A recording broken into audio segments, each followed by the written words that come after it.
If I asked you to explain inflation, could you?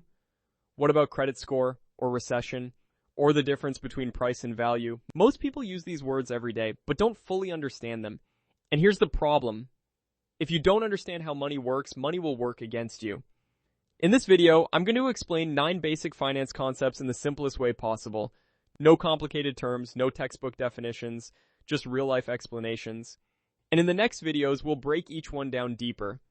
Let's start with the foundation. 1. Taxes. Taxes are the money you pay to the government. Why?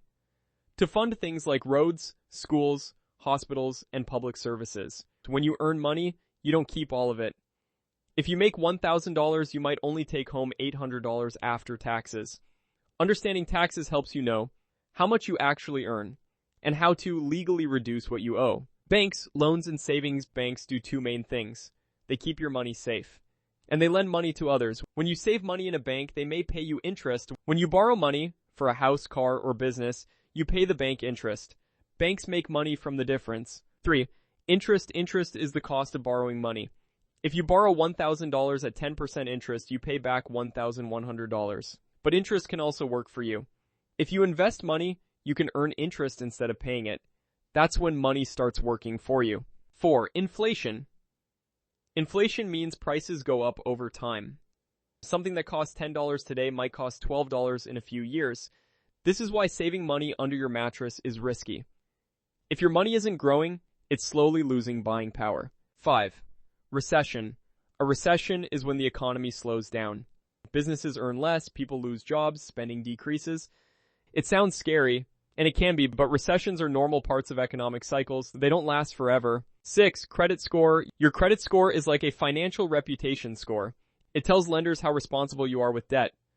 Pay bills on time, score goes up. Miss payments, score goes down. A higher score means lower interest rates, better loan approvals. 7. Currency. Currency is the money used in a country.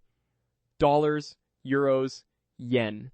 The value of currency changes depending on the economy. That's why exchange rates move. Stronger economy, usually stronger currency. Investing means putting your money into assets that can grow over time.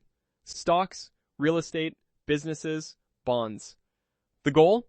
Make your money grow faster than inflation. Investing isn't gambling, it's long-term ownership. 9. Value versus price. Price is what you pay, value is what you get. A $100 pair of shoes might be expensive, but if they last 10 years, they may have high value. The stock market works the same way. Smart investors focus on value, not hype. These are the foundations of finance. If you understand these concepts, you're already ahead of most people. And in the next videos, we'll break each one down deeper so you truly master how money works. Because once you understand money, you stop fearing it, and you start controlling it. If this helps simplify finance for you, hit the like button so more beginners can see it. Subscribe because in the next videos we're breaking down each concept one by one. And comment below, which topic should we explain first? Inflation, investing, or credit score? Let's build financial intelligence together.